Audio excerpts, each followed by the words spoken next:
أعوذ بالله من الشيطان الرجيم بسم الله الرحمن الرحيم صلاة السلام عليك يا رسول الله صلاة السلام عليك يا حبيب الله صلاة السلام عليك يا سيد المرسلين صلاة السلام عليك يا خاتم النبيين সালাম জানাই আমাদের মহামান্য ইমামুল জামানের প্রতি যার উসিলায় আমরা এই মহাসত্যের সন্ধান লাভ করেছি। সবাইকে হিজবুত তাওহীদ আন্দোলনের পক্ষ থেকে জানাই সালাম আলাইকুম ওয়া রাহমাতুল্লাহি ওয়া বারাকাতুহু। আমি যখন কথা বলি মহান আল্লাহ রাব্বুল আলামিনের সার্বভৌমত্ব ঘোষণার কথা, জান্নাতের কথা, দুনিয়ার মানব জাতির সুখ শান্তির কথা, যেই কথা পৃথিবীর মানুষ কোথাও আলোচনা করে না এমন কথা, সম্মানিত অতিথিবৃন্দ, সমগ্র মানব জাতি আজ অন্যায়, অবিচার, অশান্তি, যুদ্ধ, রক্তপাত, খুন, রাহাজানি, দ্বন্দ্ব, হানাহানি ইত্যাদিতে নিমজ্জিত হয়ে আছে। দুটা বিশ্বযুদ্ধ হলো, 13 কোটি বনি আদম খুন হলো, তারপরে জাতিসংঘ তৈরি করা হলো মানব জাতির মধ্যে শান্তি আনার জন্য, কিন্তু মানব জীবনে শান্তি আসে নাই।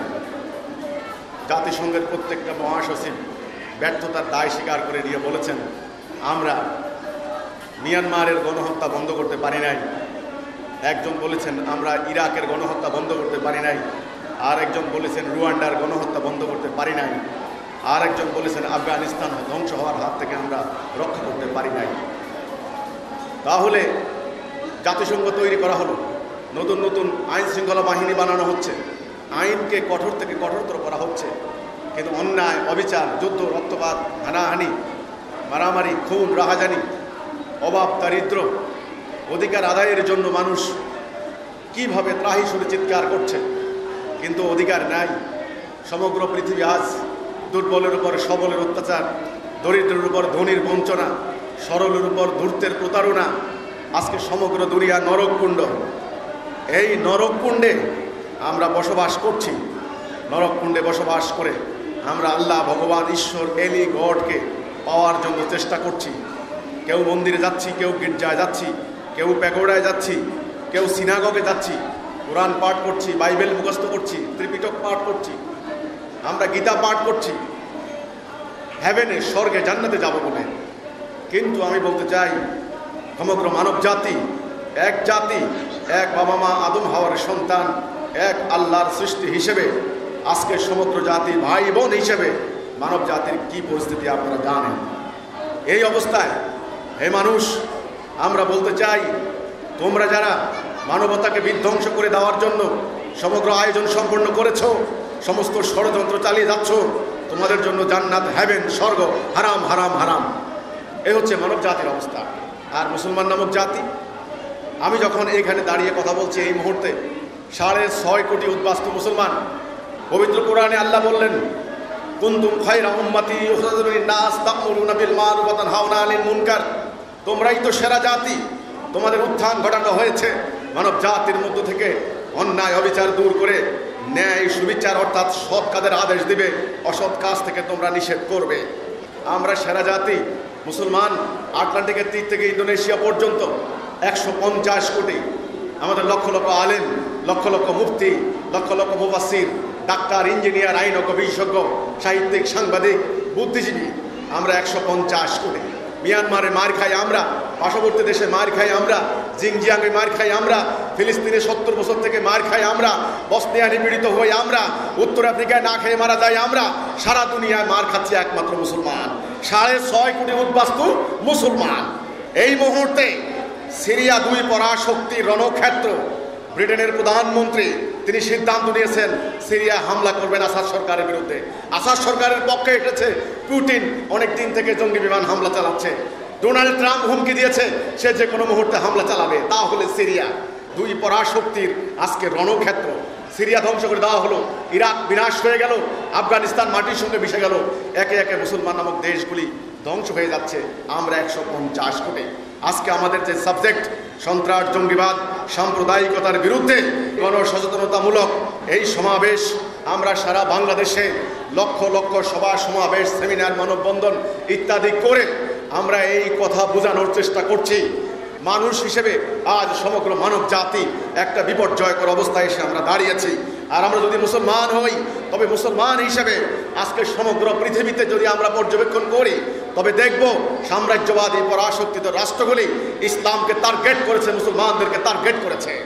আর যদি আমি বাঙালি হই, যেই বাংলার মাটিতে আমি সেজদা করি, যেই বাংলার মাটিতে আমার পূর্বপুরুষের অস্থিমজ্জা মিশে আছে, 1971 সালে আমার পূর্বপুরুষ রক্ত দিয়ে এই দেশটাকে স্বাধীন করে দিয়েছিলেন। আজকে এই দেশ যদি সিরিয়া, ইরাক, আফগানিস্তানের মতো পরিস্থিতি সৃষ্টি করে দিতে পারে, তবে আমাদের দাঁড়ানোর কোনো জায়গা থাকবে না।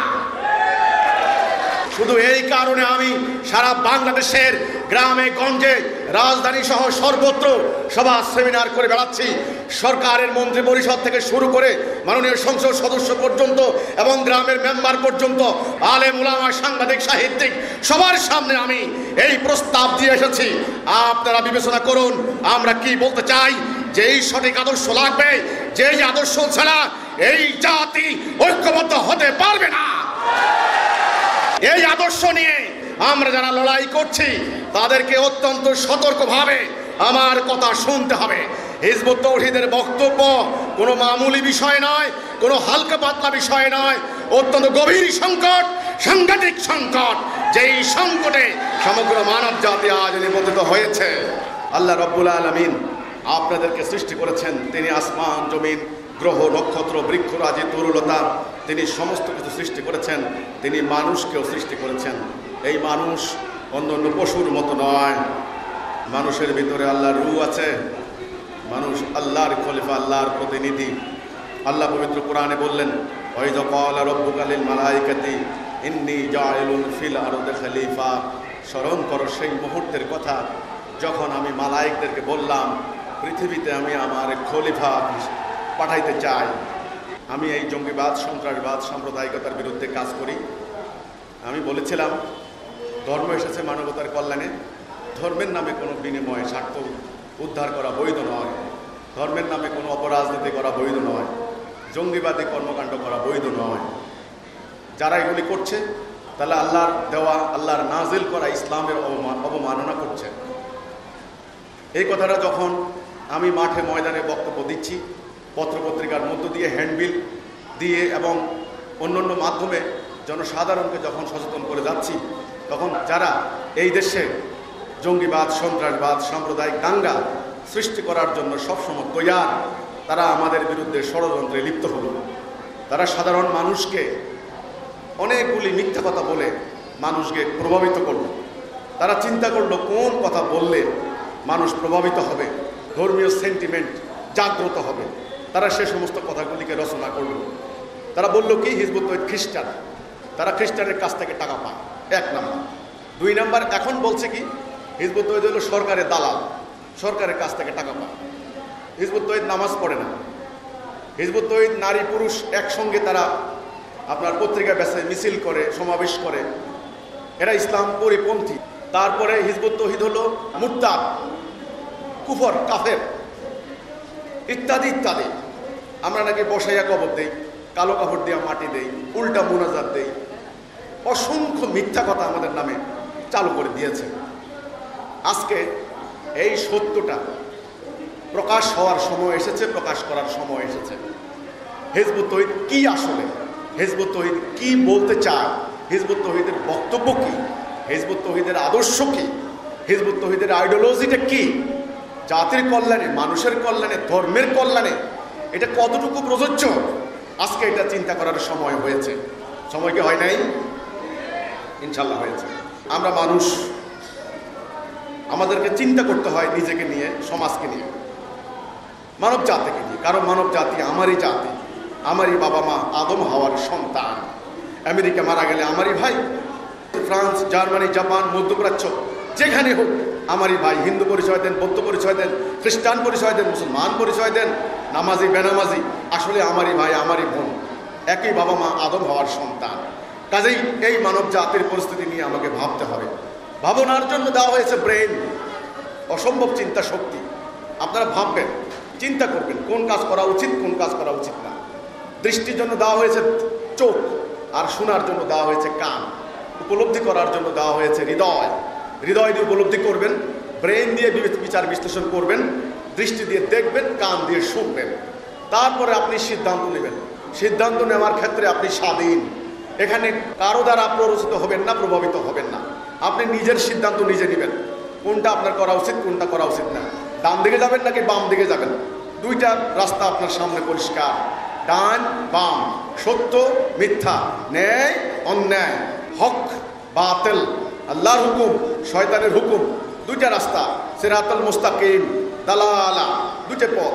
কোন পথে আপনি থাকবেন? মানব জাতির স্বাধীন ইচ্ছা শক্তি এখানে রয়েছে। তার এই ইচ্ছা শক্তির উপরে নির্ভর করবে সে জান্নাতে যাবে নাকি জাহান্নাম যাবে। আমাদের সৃষ্টিকর্তা কয়জন? একজন, আল্লাহ রাব্বুল আলামিন। আমাদের রাসূল কয়জন? একজন। আমাদের কিতাব কয়টা? একটা কিতাব। রাসূল যে জাতি তৈরি করে দিয়ে গেলেন আমাদেরকে, উম্মতে মুহাম্মাদী, গাছের লতা পাতা খেয়ে, শত্রুর আঘাতে আঘাতে জর্জরিত হয়ে, গালাগালি খেয়ে, মার খেয়ে তিনি যেই জাতি তৈরি করলেন উম্মতে মুহাম্মাদী, সেই উম্মতে মুহাম্মাদী জাতি কয় খণ্ড ছিল? আপনারা বলুন, কয় খণ্ড ছিল? খণ্ড না, অখণ্ড। খণ্ড আর অখণ্ড পার্থক্য আছে। এটা খণ্ড না, অখণ্ড। অখণ্ড একটা, নাকি? এটা একটা উদ্দেশ্যে বানানো হয়েছে, যেন আপনি এটা দিয়ে আপনি ঘাম মুছতে পারেন। এই উদ্দেশ্যে এটাকে বানানো হয়েছে। এই জন্য অনেকগুলি টুকরাকে একত্রিত করে একটা করা হয়েছে। আপনি যদি এখন এটাকে খণ্ড করেন, কয় টুকরা হলো? 2 টুকরা। আরো খণ্ড করেন, কয়টা হলো? আরো টুকরা করেন। এইভাবে টুকরা টুকরা করেন, টুকরা টুকরা করতে থাকেন। টুকরা টুকরা করে করে করে করে একদম আপনি বাতাসে উড়াই দিলেন। এই টুকরাটা দিয়ে, এক টুকরা দিয়ে কি আপনি ঘাম মুছতে পারবেন? উদ্দেশ্য হাসিল হবে? সব হলো আবর্জনা। এক আল্লাহ, এক রাসূল, এক কিতাব, এক উম্মাহ, উম্মতে মুহাম্মাদী, আটলান্টিকের তীর থেকে ইন্দোনেশিয়া পর্যন্ত আজকে পুরো জাতিটাকে হাজার হাজার লক্ষ লক্ষ ভাগে, ফেরকা, মাযহাব, তরিকা, দল, উপদল ইত্যাদি ভাগে বিভক্ত করা হয়েছে, টুকরা টুকরা করা হয়েছে। যেই উদ্দেশ্যে জাতিটাকে তৈরি করা হয়েছিল, আজ সেই উদ্দেশ্য তাদের দ্বারা অর্জিত হচ্ছে না। প্রত্যেকটা টুকরা বলে আমি ঠিক, আমি সহি। প্রত্যেক দল, প্রত্যেকটা আপনার ফেরকা, প্রত্যেকটা মাযহাব বলে আমি সহি, আমি ঠিক, আমার হাত ধরো তবে জান্নাত যাবে, আর বাকি সব কাফের, বাকি সব জাহান্নাম যাবে, তারা খারাপ। আমি মুমিন, আমি মুসলমান। প্রত্যেকটা টুকরা নিজেদেরকে দাবি করে না। প্রত্যেকটা টুকরা, প্রত্যেকটা ভাগ মানব জাতিকে নিজের দিকে টানে। আমার দলে আসো, আমার দলে আসো। এইটাই হলো মুসলমানদের আজকের এই মরণ, মুসলমানদের এই ভয়ঙ্কর দুর্গতির ভয়াবহ এই বিপর্যয়কর অবস্থার কারণ হচ্ছে এক জাতিকে টুকরা টুকরা করা হয়েছে। কাজেই অত্যন্ত চিন্তার বিষয়। আজকে ইসলামের চেহারা এতটা হলো, কে জান্নাত যাবে? এখানে 4টি প্রধান ভাগে ভাগ করতে পারি আমরা। নাম্বার 1, সুফিবাদী ইসলাম। আপনি বাংলাদেশ, পাকিস্তান, শ্রীলঙ্কা, মালয়েশিয়া যেখানে যান, হাজার হাজার পীর, এক এক পীরের এক এক তরিকা। এক বাংলাদেশে উত্তরবঙ্গের পীর মানে না দক্ষিণবঙ্গকে, দক্ষিণবঙ্গের পীর মানে না উত্তরবঙ্গকে, ঢাকা মানে না মানিকগঞ্জকে, মানিকগঞ্জ মানে না ঢাকাকে। প্রত্যেক পীরে বলে আমার হাতে বায়াত নাও, তুমি জান্নাত যাবে, তুমি স্বর্গে যাবে, আমি একমাত্র তোমার জান্নাতের উসিলা হব। 2 নাম্বার, রাজনৈতিক ইসলাম। যারা রাজনীতি করছেন সারা দুনিয়াতে, বাংলাদেশ, পাকিস্তান, সেই সিরিয়া, ইরাক, ইরান থেকে শুরু করে, আফ্রিকা থেকে শুরু করে ইন্দোনেশিয়া পর্যন্ত হাজার হাজার রাজনৈতিক দল, এটাকে বলতে পারেন পলিটিক্যাল ইসলাম। এক এক দলের এক এক কর্মসূচি, এক এক মার্কা, তাল গাছ, নারকেল গাছ, আম গাছ, সুপারি গাছ ইত্যাদি হাজার হাজার। প্রত্যেক দল বলে আমার মার্কায় ভোট দাও, তুমি জান্নাত যাবে, এটা জান্নাতের টিকিট। আমার বাড়িতে হামলা চালানো হয়েছে 4 বার, আমার ভাইদেরকে হত্যা করা হয়েছে, জবাই করে হত্যা করা হয়েছে, লুটপাট চালানো হয়েছে, আগুন দিয়ে সব জ্বালিয়ে দেওয়া হয়েছে। আমি বলেছি এই বাংলার মাটিকে রক্ষা করার জন্য, এই মানব জাতিকে রক্ষা করার জন্য, ও তোমাদের কোনো ষড়যন্ত্র কোনো লাভ হবে না। তোমরা আমার কথা শোনো, আমার কথা বুঝো, আমি কি বলতে চাই, আমার কি বক্তব্য, আমার ভিতরে কি আগুন, তোমরা বুঝার চেষ্টা করো আগে। তোমরা বাঁচবে না, আমাকে খ্রিস্টান বলে হত্যা করে কোনো তুমি বাঁচতে পারবে না।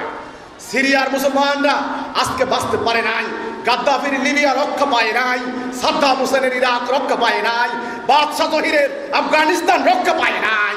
কোন আলেম পীর, কোন মৌলবী এই মুসলমান জাতিকে এখন রক্ষা করতে পারবে না। তোমরা আগে শোনো, আগে বসো, তোমরা কি ভুল করেছো, কোথায় পথ হারিয়েছ। হাজার হাজার পীর, এক এক পীরে এক এক তরিকা। এবার রাজনৈতিক দল ইসলামকে ক্ষমতায় নেবেন, কোরআনের আইন চালু করবেন। হাজার হাজার দল, এক এক দলের এক এক মার্কা। সরকারি দলে আছেন অনেক, বিরোধী দলে আছেন অনেক। কোন দলে কোন মার্কায় ভোট দিলে মানুষ জান্নাত যাবে আমি জানতে চাই।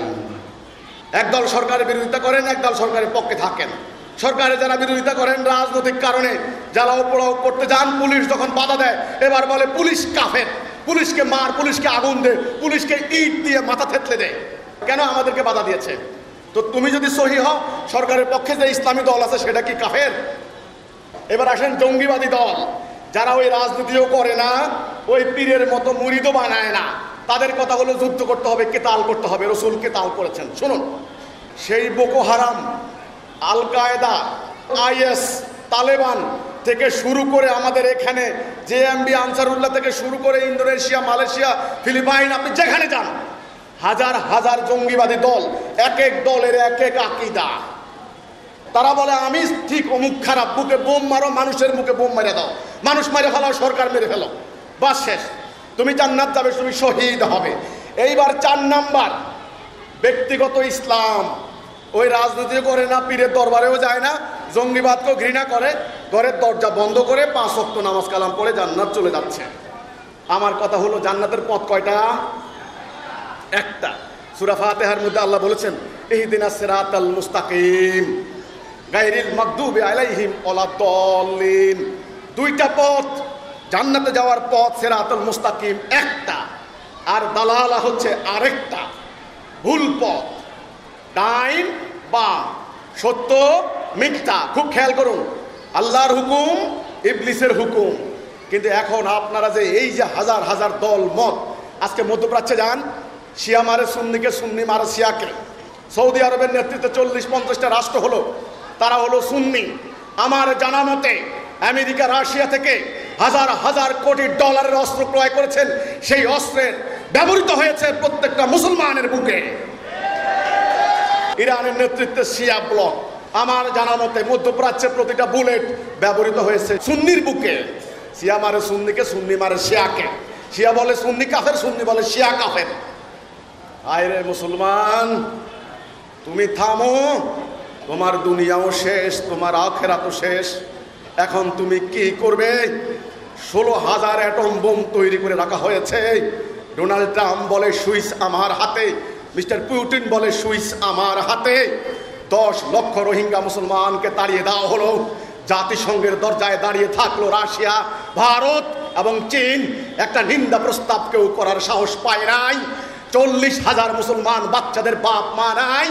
এই 13 বছর 12 বছর বয়সের মেয়ে থেকে শুরু করে 25-30 বছরের প্রত্যেকটা মেয়েকে আজকে দুনিয়া জোড়া পতিতালয় বিক্রি করে দিচ্ছে। আইরে মুসলমান, তোমরা নামাজ পড়ছো, রোজা রাখছো, হজ করছো, আমার রসুলকে বলেন নাই সময় আসবে তোমাদের তাহাজ্জুদ পড়া হবে ঘুম নষ্ট করা, তোমাদের রোজা রাখা হবে না খেয়ে থাকা। আজকে মুসলমানকে অত্যন্ত হৃদয় দিয়ে এই সত্যটা উপলব্ধি করতে হবে। মুসলমান কোথায় পথ হারিয়েছে, কি উপায় হবে এখন তাদের, এখন তারা কিভাবে ঐক্যবদ্ধ হবে? ঐক্যবদ্ধ হওয়ার কোনো রাস্তা তাদের সামনে নাই। কে তাদেরকে ঐক্যবদ্ধ করবে? প্রত্যেকটা টুকরা তারা প্রত্যেকে বলে আমি ঠিক, ওরা খারাপ। অথচ আল্লাহ রসুল বলেছিলেন ইহুদি জাতি হয়েছিল 72 ফেরকা বিভক্ত, আমার উম্মাহ হবে 73 ফেরকায় বিভক্ত। 72 ভাগ জাহান্নাম যাবে, 1 ভাগ জান্নাত যাবে। তাহলে অধিকাংশ ওই 72 ভাগ কোথায় যাবে? জাহান্নাম যাবে। কোন দল সেই জান্নাতি ফেরকা কোনটা? কোন দলে থাকলে আপনি মুমিন হবেন? দুনিয়াতে শান্তি হবে, আখিরাতে জান্নাত পাবেন, সেই পথ নিয়ে আমরা হাজির হয়েছি। আমাদের বক্তব্য কোনো গতানুগতিক বক্তব্য নয়। আমাদের কোটি কোটি আলেম, আমাদের লক্ষ লক্ষ মসজিদ, আমাদের হাফেজে কোরআন, আমাদের আল্লামা শায়েখ, আমাদের প্রতিটা শীতের মৌসুম আসলে লক্ষ লক্ষ আলেম ওয়াজ করেন, হাজার হাজার ঘন্টা ব্যয় করে ওয়াজ করেন। কোথায় যায় ওয়াজের ফল? দোয়া করা হচ্ছে, তাহাজ্জুদ পড়া হচ্ছে। 40 লক্ষ লোক হজ করতে যান মক্কায়, 60 লক্ষ লোক তুরাগ নদীর পাড়ে একত্রিত হন। প্রতিটা পীরের মাজারে লক্ষ লক্ষ লোক কান্নাকাটি করেন। কোথায় আপনাদের দোয়া যাচ্ছে? কোথায় আপনাদের প্রার্থনা যাচ্ছে? কোথায় আপনাদের ইবাদত যাচ্ছে? একটা নারীর ইজ্জত রক্ষা করতে পারছেন না, একটা মাটি রক্ষা করতে পারছেন না, সাম্রাজ্যবাদীদের একটা চোখ রাঙানির কোনো জবাব দিতে পারছেন না। জাতিসংঘ তাদের, ওয়ার্ল্ড ব্যাংক তাদের, IMF তাদের, ইকোনমিক মাইট তারা, মিলিটারি মাইট এখন তারা, বিশ্বের সেরা সেরা জঙ্গি বিমান তাদের। মুসলমান, তোমার কিচ্ছু নাই। তোমার যেই মানুষগুলি আছে তাদের ইমানকে হাইজ্যাক করা হয়েছে, এক একজন এক এক দিকে নিয়ে ইমানকে ধ্বংস করে দিয়েছে। একটা তসবির ছড়া 100টা দানাকে একত্রিত রাখে কিসে? সুতা কেটে দিলে কি হবে? দানাগুলি ছড়িয়ে ছিটিয়ে পড়বে না? এই এক আল্লাহর বান্দা, এক নবীর উম্মত, এক কোরআনের অনুসারী, এক জাতিকে আমার রসুল কলেমা তাওহীদের সুতার মধ্যে ঐক্যবদ্ধ দিয়ে গিয়েছিলেন। কিন্তু ইবলিস শয়তান সেই ঈমানের রশি কেটে দিয়েছে। আজ আমরা ছিন্ন ভিন্ন হয়ে গিয়েছি, আজ আমরা অন্যদের দাস হয়েছি। আমাদের সমাজ জঙ্গিবাদ, সন্ত্রাসবাদ, সাম্প্রদায়িকতার মতো বিষ বাষ্পে জ্বলে পুড়ে সারকার হয়ে যাচ্ছে। কি হবে এখন মুসলমানদের? এই চিন্তা এখন মুসলমানকে করতে হবে অত্যন্ত ঠান্ডা মাথায়। অনর্থক ধর্মীয় সেন্টিমেন্টে তোয়াক্কা করে লাভ নাই। বাক্সের ভিতরে দুধ কলা দিয়ে সাপ বেশি দিন পুষতে পারবেন না, এই সাপ আপনাকে সবল দিবে। কাজেই ধর্মের নামে চলা অধর্ম, ইসলামের নামে চলা ইসলাম বিরোধী কর্মকাণ্ড, আল্লাহ রসুলের শিক্ষার পরিপন্থী এই সমস্ত বিষ যদি এখন থেকে নির্মূল করতে না পারেন, এই দানবকে এখন থেকে যদি প্রতিহত করতে না পারেন, তবে মনে রাখবেন পুরো মানব জাতিকে বিনাশ করে ছাড়বে। এখন কি হবে মুসলমানদের? এই বিরাট প্রস্তাবনা নিয়ে আমরা এসেছি। আমাদের কথাগুলিকে মনোযোগ দিয়ে শুনুন। আল্লাহ রব্বুল আলামিন যখন মানুষ সৃষ্টি করলেন, সকল মালায়েকদেরকে বললেন সেজদা করো। সবাই সেজদা করলো আদমকে, কিন্তু ইবলিস সেজদা করলো না। ইবলিসকে আল্লাহ বললেন, ইবলিস আমার নিজ হাতে বানানো এই আদমকে সেজদা করলি না কেন? ইবলিস বলল, হচ্ছে মাটির তৈরি, আমি হচ্ছে আগুনের তৈরি। আল্লাহ বললেন, ও অহংকার, অহংকার করে এখানে থাকতে পারবে না। আবা ওয়াস্তাকবারা ওয়া কানা মিনাল কাফিরিন, সে অহংকার করলো, অতঃপর কাফের হয়ে গেল। আল্লাহ তাকে বহিষ্কার করে দিলেন। আমরা বলি আউযু বিল্লাহি মিনাশ শাইতানির রাজিম, বিতাড়িত শয়তানের হাত থেকে আমরা পানাহ চাই। ইসলামের 3টি পরিভাষা আপনাদেরকে জানতে হবে। আকীদা, ঈমান, আমল। 1 নম্বরে আকীদা। আকীদা ভুল হলে ঈমানের মূল্য নাই, ঈমান না থাকলে আমলের কোনো মূল্য নাই। আমরা নামাজ পড়ছি, আমল। রোজা রাখছি, আমল। হজ করছি, আমল। যাকাত দিচ্ছি, আমল। আমলের আগে কি? ঈমান। বুনিয়াল ইসলামে আলা খামসিন, ইসলামের বুনিয়াদ 5টা। 1 নম্বরে হচ্ছে লা ইলাহা ইল্লাল্লাহ মুহাম্মাদুর রাসূলুল্লাহ, এটা 1 নম্বর। 2 নম্বরে সালাহ, 3 নম্বরে যাকাত, 4 নম্বরে হজ, 5 নম্বরে রোজা। এই 5টা বুনিয়াদ ইসলামের। 1 নম্বরে ঈমান। যার ঈমান নাই তার আমলের কোনো মূল্য নাই। আপনারা বলুন, আগে ঈমান না আগে আমল? আপনাকে জান্নাতে নেবে কিসে, ঈমানে নাকি আমলে? ঈমানে। আল্লাহ রাসূল বলেছেন, মান ক্বালা লা ইলাহা ইল্লাল্লাহ ফাদাখালাল জান্নাহ, যে বলল লা ইলাহা ইল্লাল্লাহ সে জান্নাত যাবে। আপনারা 1 লেখেন, শূন্য দেন, কত হলো? আরেকটা শূন্য দেন, কত হলো? আরেকটা শূন্য দেন, কত হলো? 1 যদি না থাকে শূন্যের মূল্য আছে? এই যে 5 মার্ক, 33 মার্ক, লা ইলাহা ইল্লাল্লাহ ঈমান। আমি বলেছি আমল হচ্ছে দুনিয়া জোড়া। আপনারা বলতে পারেন আমাদের তো ঈমান আছে, আমরা আল্লাহ বিশ্বাস করি। আল্লাহ বিশ্বাস না করলে কি আমরা মক্কায় হজ করতে যেতাম নাকি? আমরা নামাজ পড়তাম নাকি? আমরা হজ করতাম নাকি? আমরা রোজা রাখতাম নাকি? আমি বিনীতভাবে বলবো এখানে একটু থামুন এবং ঠান্ডা মাথায় শুনুন। আপনার বাবাকে আপনি বিশ্বাস করেন, আপনার বাবা শ্রদ্ধা করেন, সালাম দেন, সালামু আলাইকুম আব্বা হুজুর, এটা এক জিনিস। আব্বার হুকুম মানা আরেক জিনিস। আব্বা বললেন গভীর রাত্রে পর্যন্ত আড্ডা দিও না, খারাপ হয়ে যাবে। আপনি বললেন আব্বা বুড়ো মানুষ, কি বুঝে, গভীর রাত্রে পর্যন্ত আড্ডাবাজি করলেন, খারাপ হয়ে গেলেন। আব্বা বললেন মদ খেও না, আপনি শুনলেন না। আব্বা বললেন সন্ত্রাস করবে না, আপনি শুনলেন না। আপনি পুলিশের খাতায় অপরাধী প্রমাণিত হলেন, অসুস্থ হলেন, পালিয়ে বেড়াচ্ছেন। এই যে আপনার জীবন এত দুর্বিষহ হলো, আব্বাকে অস্বীকার করছেন না, তার হুকুম অমান্য করেছেন। আমরা মুসলমানরা তথা পুরো মানব জাতি সম্মিলিতভাবে আমরা আল্লাহর হুকুম প্রত্যাখ্যান করেছি। লা ইলাহা ইল্লাল্লাহ অর্থ কি? আল্লাহর হুকুম ছাড়া কারো হুকুম। এটা অঙ্গীকার, একটা চুক্তি বান্দার সঙ্গে আল্লাহর। আমরা আল্লাহর প্রতি ঈমান হারিয়েছি, এই কথাটা কিন্তু বুঝতে অনেকের অসুবিধা হচ্ছে। আমরা কি করছি? আমরা আল্লাহর আদেশে আমরা নামাজ পড়ি, রোজা রাখি, হজ করি, বাস এটুকু শুধু আল্লাহর হুকুম। আমাদের পরিবার, আমাদের সমাজ, আমাদের রাষ্ট্র, আমাদের অর্থনীতি, আমাদের সমাজনীতি, আমাদের শিক্ষানীতি, সমগ্র উম্মাহ আল্লাহর হুকুম মোতাবেক পরিচালিত হওয়ার কথা নয় কি? তবেই তো আমরা মুসলমান, নাকি? আমরা কিন্তু সেটা করছি না। আমরা কি করছি? ওই যে আজ থেকে 300 বছর আগে ব্রিটিশ সাম্রাজ্যবাদীরা যখন আমাদেরকে দখল করেছিল, আমরা কিভাবে তাদের দাস হলাম, কিভাবে তাদের গোলাম হলাম, এক দীর্ঘ ইতিহাস, সেটা বলার সময় এখানে নাই।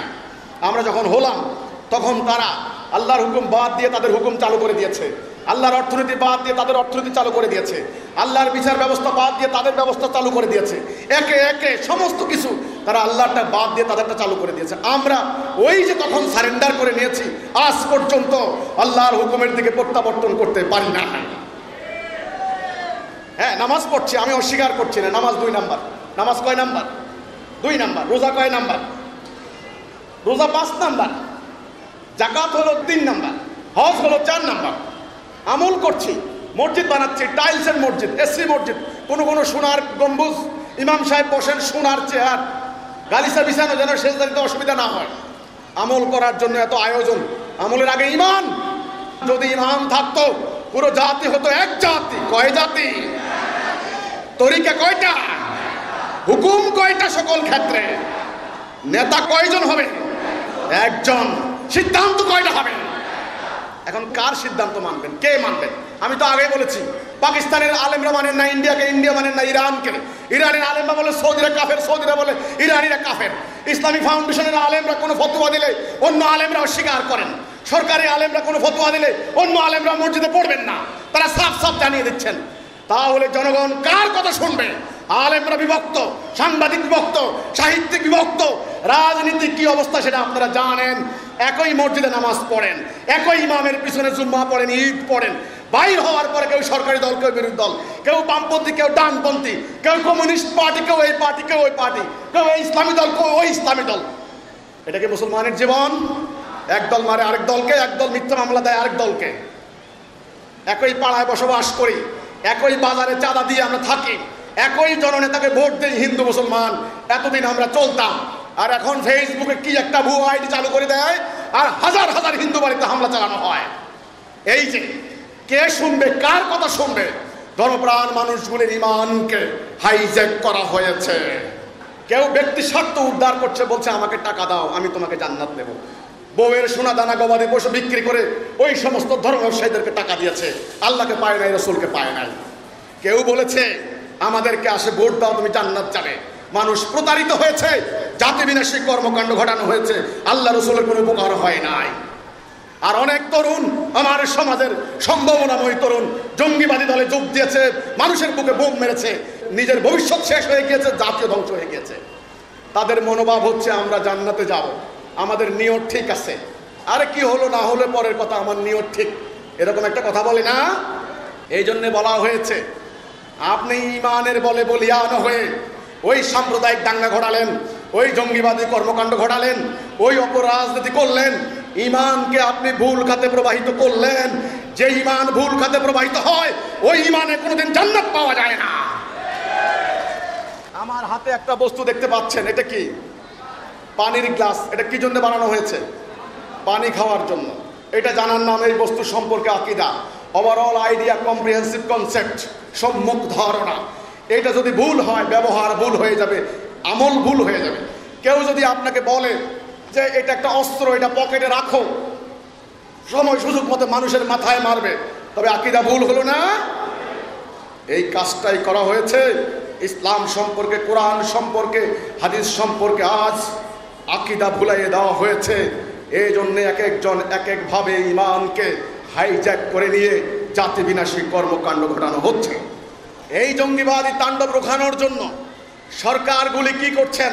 ট্রিলিয়ন ট্রিলিয়ন অর্থ ব্যয় করছেন, অত্যাধুনিক অস্ত্রশস্ত্র আমদানি করছেন, গোয়েন্দা সংস্থা বাড়িয়ে চলেছেন, আইনকে কঠিন থেকে কঠিনতর করছেন, আলাদা আলাদা আইন বানাচ্ছেন। এখন তারাই বলছেন পাল্টা একটা আইডিওলজি লাগবে। আমরা বলেছি হিজবুত তাওহীদ, এই প্রস্তাব আমরা মাননীয় সরকারকে দিয়েছি। মাননীয় মন্ত্রী মহোদয়, সংসদ সদস্য থেকে শুরু করে সর্বত্র আমরা এই প্রস্তাব দিয়েছি। সেই কাউন্টার ন্যারেটিভটা কি? সেই পাল্টা আইডিওলজিটা কি? কোথায় আছে? কার কাছে আছে? কোন জায়গায় আছে?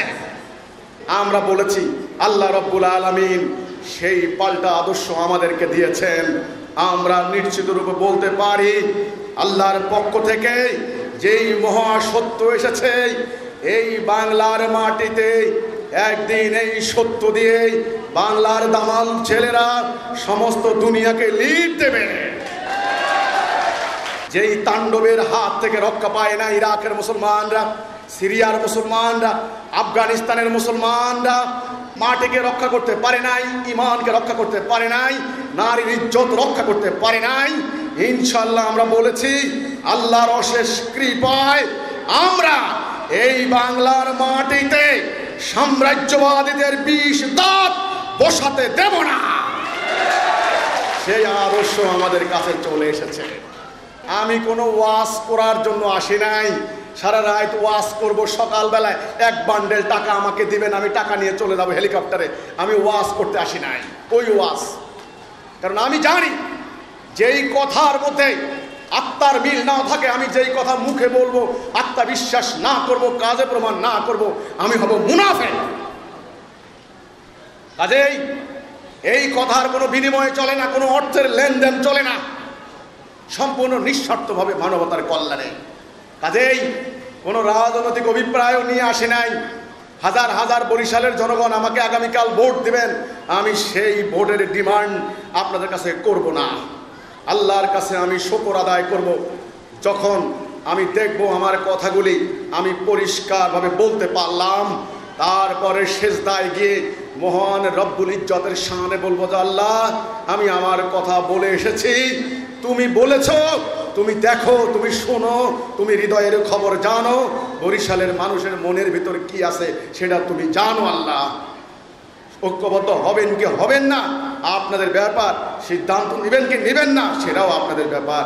আল্লাহ বলেছেন ওমা আলাইনা ইল্লাল বালাগুল মুবিন, লা ইকরাহা ফিদ্দিন, স্পষ্ট করে খালি পৌঁছাইয়া দাও, দিন নিয়ে কোনো বাড়াবাড়ি করবে না, জবরদস্তি করবে না। কাজেই আমার কথা হচ্ছে এই যে সেই কাউন্টার ন্যারেটিভ, এটাকে আপনি ইসলামের পরিভাষায় বলতে পারেন আকীদা, ইসলামের প্রকৃত আকীদা। একটা বন্দুক, বন্দুকের কোনো দোষ আছে? বন্দুক যদি ডাকাতের হাতে পড়ে ডাকাতি কার্যে ব্যবহৃত হবে নাকি? আর সেই বন্দুক যদি পুলিশ ব্যবহার করে, জানমাল রক্ষার কাজে ব্যবহার করে, তবে মানুষের উপকারে ব্যবহৃত হলো। আর পুলিশও যদি ডাকাতি কার্যে ব্যবহার করে, সেটা বন্দুকের অপব্যবহার হলো। এখানে বন্দুকের কোনো দোষ আছে? এখানে দোষটা হলো কার? ব্যবহারকারীর। ব্যবহারকারী জানতে হবে কোন দিকে ব্যবহার করবে, কোন দিকে সে গুলি করবে, কাকে করবে কাকে করবে না। এই যে বিধি নিষেধ, এই যে ব্যবহার বিধি, তাকে কে শিক্ষা দিবে? এটার নামই হলো সঠিক আদর্শ। এখন আপনারা রাগ করে কি করলেন? একদল লোক বন্দুক ভেঙে ফেলছেন, বন্দুকে গালাগালি করছেন, বলছেন এই বন্দুক দিয়ে মানুষ মারা হচ্ছে, বন্দুকে ভেঙে ফেলো। নো, বন্দুকের দোষ নাই, দোষ হচ্ছে ব্যবহারকারী। ওই একদল লোক এখন ধর্মকে অবজ্ঞা করছেন, ধর্মকে অশ্রদ্ধা করছেন, আল্লাহকে গালি দিচ্ছেন, রসুলকে গালি দিচ্ছেন, কেতাবকে গালি দিচ্ছেন। তারা আল্লাহ রসুলের বিরুদ্ধে তারা ফেসবুকে ব্যাপক প্রচারণা চালাচ্ছে। আবার এগুলিকে মোকাবেলা করার জন্য আমরা সঠিক উপায় বের করতে না পেরে আমরা চাপাটি মারলাম। আমাদের হাতে আছে চাপাটি, ওদের হাতে আছে বোমা। আমরা মারলাম চাপাটি, ওরা মারলো বোমা, বাস যুদ্ধ, মহাযুদ্ধ হবে। এটাই সাম্রাজ্যবাদী অস্ত্র ব্যবসায়ী পরাশক্তিত রাষ্ট্রগুলি এটাই চায়। সংকট অত্যন্ত গভীর, অত্যন্ত জটিল, সাংঘাতিক। খুব ঠান্ডা মাথায় বিষয়টি চিন্তা করতে হবে। আমার রসুল কি করেছেন? রসুল্লাহ এসে মক্কার ওই মানুষগুলিকে আগে ঐক্যবদ্ধ করলেন কোন কথার উপরে? লা ইলাহা ইল্লাল্লাহ। ঐক্যবদ্ধ কেন করলেন? এ কেন জানার নাম আকীদা। কেন জানার নাম কি? আকীদা। এই জিনিসটা কেন তৈরি করা হয়েছে? এই খাম মোছার জন্য। এই জিনিসটা কেন বানানো হয়েছে? কথা বড় করার জন্য। এটা জানার নাম আকীদা। কথাটা বুঝতে পারলাম? তাহলে আল্লাহ রসুল একটা জাতিকে ঐক্যবদ্ধ করলেন কেন? কলেমা তাওহীদের উপর ঐক্যবদ্ধ করলেন কেন? এটা জানার নাম উম্মতে মুহাম্মদী সম্পর্কে আকীদা। এটা যদি ভুল হয় ঈমান ভুল হবে, ঈমান ভুল হলে আমল কিন্তু ভুল হবে। আল্লাহ রসুল দেখলেন ওই সমাজের মানুষগুলি মহ দেখে চুর হয়ে পড়ে আছে, তাদের কোনো ব্যক্তিত্ব নাই, নারীদের কোনো সম্মান নাই, ঐক্য নাই, ভাই ভাইয়ে হানাহানি মারামারি, পেটে ভাত নাই, পরনে পোশাক নাই, অনর্থক অহেতুক কর্মকাণ্ডে তারা লিপ্ত। তখন আল্লাহ রসুল ভাবলেন হেরায় গুহায় গিয়ে যে কি করা যায়, মানব জাতির মুক্তি কোন পথে। আল্লাহ রাব্বুল আলামিন ওনাকে পথ দিলেন। সর্বপ্রথম আয়াতটা হলো ইকরা বিসমি রাব্বিকাল্লাযী খালাক, পড়ুন আপনার প্রভুর নামে। তিনি বলছেন আমি পড়তে পারি না। আবার বলা হয়েছে পড়ুন, তিনি বলছেন আমি তো পড়তে পারি না। তারপর বলা হয়েছে পড়ুন ইকরা, তিনি বলেছেন আমি তো পড়তে পারি না। তারপর জিবরাইল আমিন তাকে আলিঙ্গন করলেন, ওনার দৃষ্টি খুলে গেল, উনি দেখতে লাগলেন, পড়তে লাগলেন। পড়া মানে কি? জানা। পড়ে কেন মানুষ? জানার জন্য। কাজেই হে মানুষ, আগে জানো, আগে বুঝো তোমার সৃষ্টির উদ্দেশ্য কি, তোমার এই মহাকাশ, এই গ্রহ নক্ষত্র পর্বতমালা বৃক্ষরাজি তরুলতা সৃষ্টির উদ্দেশ্য কি, কোনটা উপকার কোনটা অপকার, তুমি কোন দিকে যাবে কোন দিকে যাবে না, কার হুকুম মানবে, ইবলিসের হুকুম নাকি আল্লাহর হুকুম, আগে তুমি জানো, আগে তুমি বুঝো। আর আমাদের সমাজে চালু করে দিয়েছে কি, বাইজিদ খান পন্নীর বই পড়বে না, পড়লে তোমাদের ঈমান চলে যাবে। হুসাইন মোহাম্মদ সেলিমের বক্তব্য শুনবা না, শুনলে তোমাদের ঈমান চলে যাবে। আল্লাহর কোরআনের নীতিমালা পরিপন্থী নয় কি? আল্লাহ কোরআনে কি বলছেন? শুনো, যেটা উত্তম সেটা গ্রহণ করো, দেখো আমার সৃষ্টির মধ্যে কোনো খুঁত পাও কিনা, তারপরে পড়ো। তারপরে বলছেন হৃদয় দিয়ে উপলব্ধি করো, ভাবো কোন দিকে তুমি যাবে, ডান দিকে যাবে নাকি বাম দিকে যাবে। আর আজ এই অন্ধত্বের চর্চা, এই অন্ধত্বের প্র্যাকটিস করা হচ্ছে সর্বত্র ধর্মান্ধতার। পড়বা না, জানবা না, শুনবা না, আমাকে টাকা দাও আমি তোমাকে জান্নাতে নিয়ে যাব। জান্নাত কারো বাপ দাদার সম্পত্তি নয়, জান্নাত আল্লাহ রাব্বুল আলামিন সাজিয়ে রেখেছেন মুমিনের জন্য। কার জন্য? মুমিনের জন্য। নামাজ পড়বে কে? মুমিন। ইয়া আইয়ুহাল্লাযীনা আমানু ইসতাঈনু বিস-সাবরি ওয়াস-সালাহ ইন্নাল্লাহা মা'আস সাবিরিন। সালাহ পড়বে মুমিন। ইয়া আইয়ুহাল্লাযীনা আমানু কুতিবা আলাইকুমুস সিয়াম কামা কুতিবা আলাল্লাযীনা মিন ক্বাবলিকুম লাআল্লাকুম তাত্তাকুন। রোজা রাখবে কে? মুমিন। গুনাহ মাফ করবেন কার? মুমিনের। জান্নাত যাবেন কে? মুমিন। আল্লাহ সাহায্য করবেন কাকে? মুমিনকে। ওয়ালা তাহিনু ওয়ালা তাহজানু ওয়া আনতুমুল আলাউনা ইন কুনতুম মুমিনিন। তোমরা হতাশ হইও না, নিরাশ হইও না, তোমরা বিজয়ী হবে যদি তোমরা মুমিন হও। মুমিন বানানোর খবর নাই। মুফতি বানানো হচ্ছে, মুফাসসির বানানো হচ্ছে, আল্লামা বানানো হচ্ছে, হাফেজ বানানো হচ্ছে। বানান, আমার কোনো আপত্তি নাই। মুমিন বানান, মুমিন। মুমিন ছাড়া এখন এই জাতি আর বাঁচবে না, আল্লাহর সাহায্য আসবে না। কোন জায়গায় গেলে মুমিন পাবো, কোন লেবাস পরলে মুমিন হব, কোন তরিকা পাঠ করলে মুমিন হব, আমি জানতে চাই। কার আন্ডারে বায়াত নিলে, কারে টাকা দিলে মুমিন হব, কে আমাকে বলতে পারে? হলফ করে বলুন। আল্লাহর অঙ্গীকার কার সাথে? মুমিনের সাথে।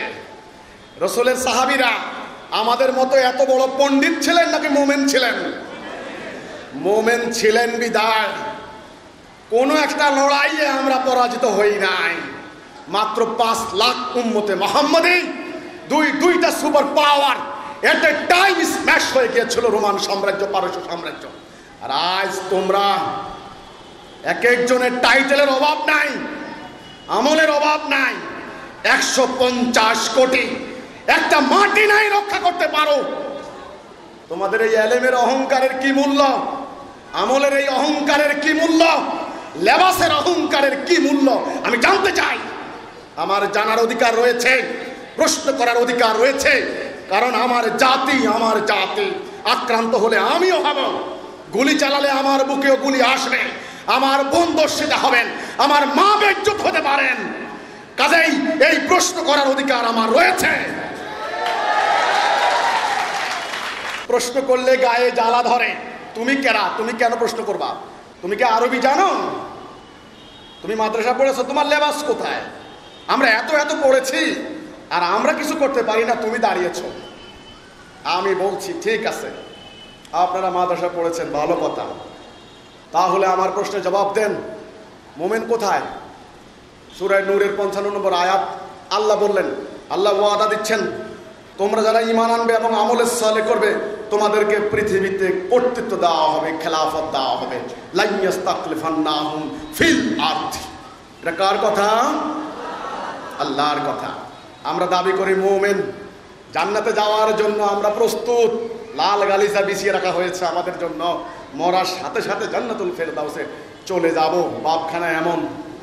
তাহলে পৃথিবীতে কর্তৃত্ব কোথায়? সম্মান কোথায়? ইজ্জত কোথায়? পাওয়ার কোথায়? মানুষের মুক্তি কোথায়? সাম্য কোথায়? মানবাধিকার কোথায়? কোন জায়গায় আছে আমি জানতে চাই। আমরা মুমিন না। আল্লাহর সংজ্ঞা মোতাবেক কি? মুমিন না। আসুন এবার মুমিন হব কিভাবে?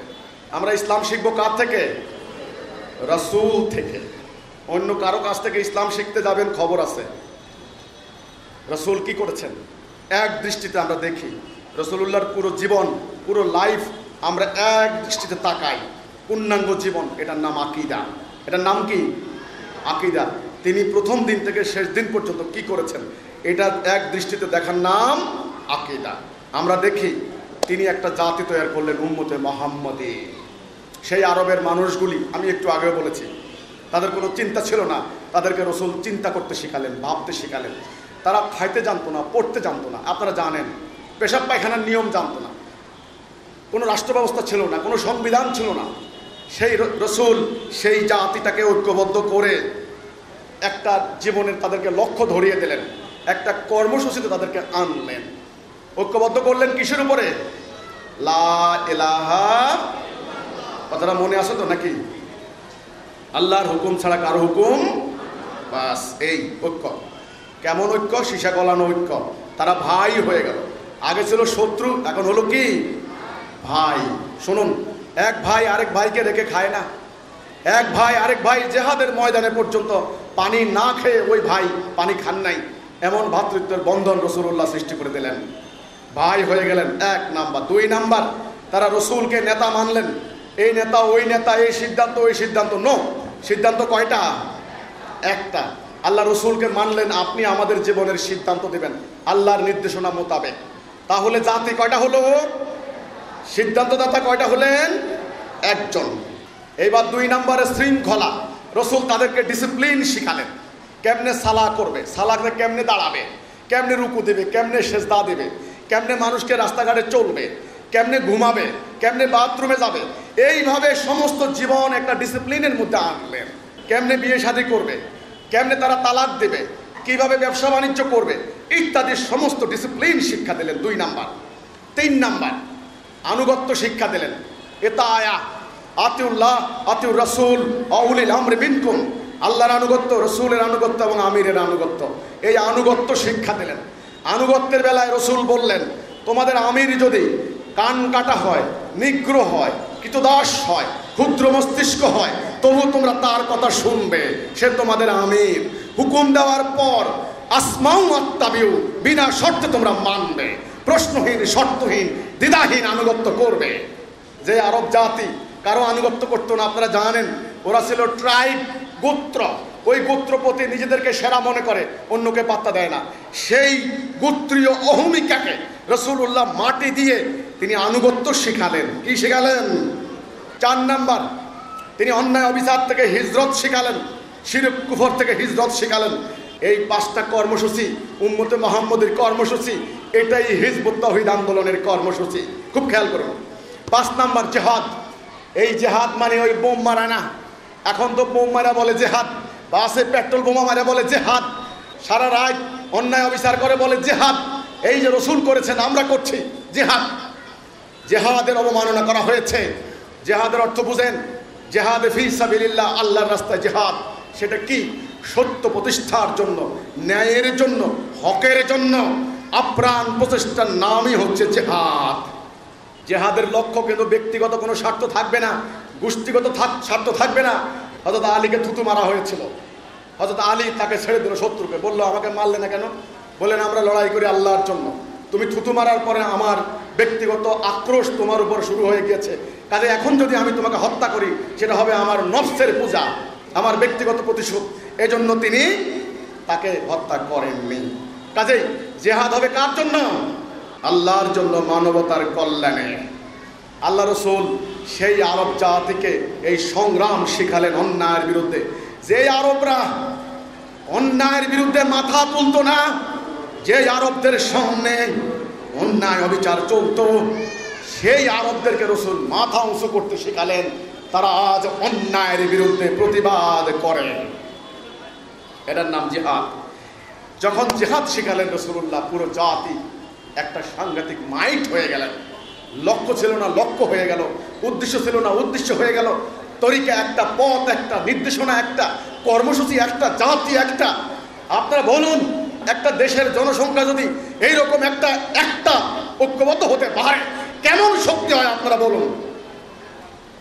এই জন্য রাসূলুল্লাহ ওই 5 দফার উপরে তাওহীদের ভিত্তিতে ঐক্যবদ্ধ করলেন। করার পরে কি হলো? সমাজ পাল্টে গেল। এই জন্যই রাসূলুল্লাহ এসেছেন। রাসূলুল্লাহর এই আগমনের উদ্দেশ্য সম্পর্কে জানার নাম হচ্ছে আকীদা। তাহলে রসুল কেন এসেছেন? সমাজের অন্যায় অবিচার অশান্তি দূর করে দিয়ে ন্যায় সুবিচার প্রতিষ্ঠা করার জন্য, মানবাধিকার প্রতিষ্ঠার জন্য, দাসত্ব ব্যবস্থা দূর করার জন্য, নারীদের অধিকার রক্ষার জন্য রাসূলুল্লাহ এসেছেন। এই সম্পর্কে জানার নাম হচ্ছে আকীদা। একদিন আল্লাহ রসুল কাবাগরের দেওয়ালে হেলান দিয়ে বসে আছেন। এক সাহাবী বলছেন, ইয়া রাসূলুল্লাহ, অত্যাচার আর সহ্য হয় না, আল্লাহকে বলুন এরা যেন ধ্বংস হয়ে যায়। রসুল বললেন, কি বললে তুমি? আমি বদদোয়া করবো ধ্বংস হয়ে যাওয়ার জন্য? অপেক্ষা করো, সময় আসবে। একা একটা মেয়ে মানুষ রাতের অন্ধকারে স্বর্ণ অলঙ্কার পরিহিত অবস্থায় হেঁটে যাবে, আল্লাহ এবং বন্যজন্তুর ভয় ছাড়া কোনো ভয় থাকবে না। এমন একটা নিরাপদ সমাজ প্রতিষ্ঠার জন্য রাসূলুল্লাহর আগমন। মক্কা বিজয়ের দিন আমরা কি দেখলাম? তাৎপর্যপূর্ণ ঘটনা। এই ঘটনা বুঝতে হবে। হাদিস কেবল পড়লে হবে না, সিরাত গ্রন্থ পড়লে হবে না। কোনটা, কেন, কি উদ্দেশ্যে, এটা জানার নাম আকীদা। এটা জানার নাম কি? আকীদা। দৃষ্টি না থাকলে তো আপনি সাদা কালো সব সমান দেখবেন। মক্কা বিজয়ের দিন আল্লাহ রসুল বেলালকে ডাকলেন। এই বেলাল কোন বেলাল মনে আছে তো? কৃতদাস বেলাল, বঞ্চিত বেলাল, অধিকার হারা বেলাল, যেই বেলালের কোনো কথা বলার অধিকার ছিল না। ওই আরব জাহিলি সমাজের ঘরে ঘরে চালু হওয়া লক্ষ লক্ষ দাসদের প্রতিনিধি বেলাল। আল্লাহ রসুল ডাকলেন বেলালকে। তিনি সমাজের ধনীকে ডাকেননি, প্রভাবশালীকে ডাকেননি, তিনি ডাকলেন কাকে? বেলালকে। খুব ভাবতে হবে এখানে। বেলাল লাব্বাইক বললেন যে, ইয়া রাসূলুল্লাহ, আমি হাজির। বললেন, উঠো, কাবার উপরে উঠো। এই কাবা কোন কাবা? রাসূলুল্লাহ একটা পাথরের উপর তুলতে পারতেন। ইব্রাহিম আলাইহিস সালামের পর থেকেও এই কাবাকে মানুষ সেজদা করতো, আপনারা জানেন, এখনো করে। এই কাবা সমস্ত মুমিন মুসলমানরা সেজদা করে যেই কাবার সামনে। যেই কাবা ঝাড়ু দিত না কাফেররা, তারা দাড়ি দিয়ে কাবা পরিষ্কার করত, এত সম্মান করত। আল্লাহ রসুল বেলালকে বললেন, উঠো, কাবার উপরে উঠো। বেলাল কাবার উপরে উঠলেন, বললেন, আজান দাও। বেলাল আল্লাহু আকবার বলে আজান দিলেন। এই ঘটনা মূল্যায়ন করতে হবে, চিন্তা করতে হবে গভীরভাবে। আল্লাহ রসুল ভাবলেন না ধর্মীয় সেন্টিমেন্ট।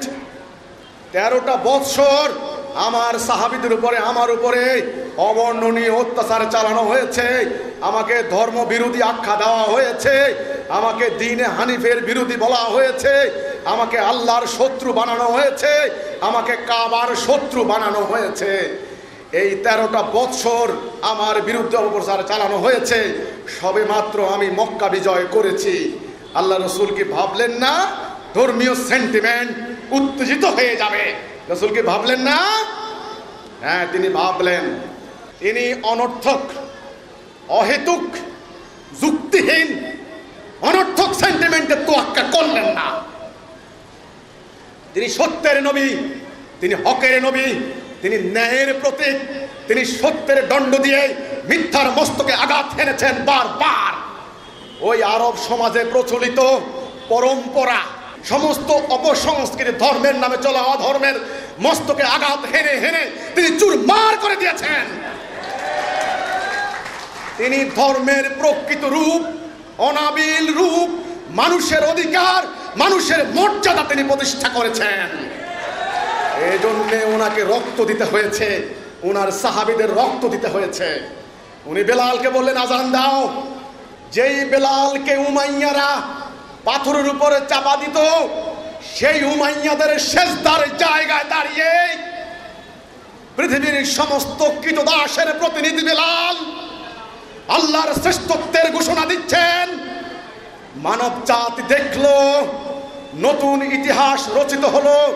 আমার রসুল দেখিয়ে দিলেন মানুষ ঊর্ধ্বে, মানবতা ঊর্ধ্বে, মুমিনের সম্মান কাবার ঊর্ধ্বে।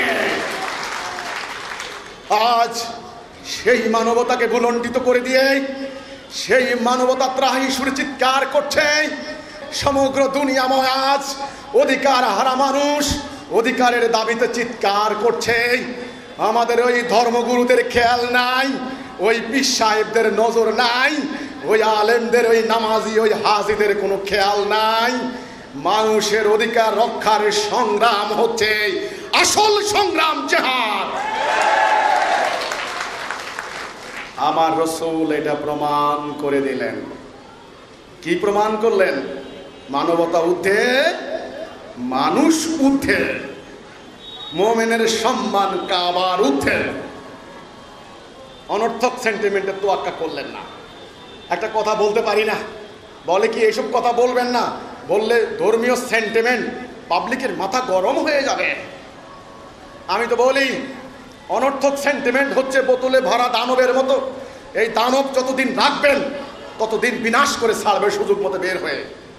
কাজেই একদল মুমিনকে আজ নামতে হবে, কোমর বেঁধে শাহাদাতের তামান্না নিয়ে আজকে নামতে হবে। বাড়ি ঘর, স্ত্রী পুত্র, ঘর বাড়ি, সহায় সম্বল, ক্ষেত খামার, গবাদি পশু, সমাজের মান সম্মান, ইজ্জত, ব্যবসা বাণিজ্য, বাবা মা স্ত্রী পুত্র সকলের মায়া মমতা কোরবানি দিয়ে একদল মুমিনকে আজ কোমর বেঁধে নামতে হবে। তা না হলে এই অন্ধত্বের চর্চা কোনোদিন বন্ধ হবে না। আমার রসুল এই মানবাধিকার প্রতিষ্ঠা করে দিয়ে, দাসত্ব দূর করে দিয়ে, অন্যায় অবিচার দূর করে দিয়ে, অধিকার প্রতিষ্ঠা করে, নিরাপত্তা, ন্যায় বিচার, সুবিচার প্রতিষ্ঠা করে তিনি আল্লাহর কাছে চলে গেলেন।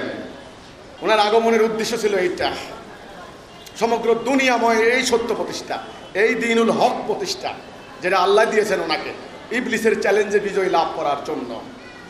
রাসূলুল্লাহ চলে যাওয়ার পর ৬০-৭০ বছর পর্যন্ত ওই সংগ্রাম চলল।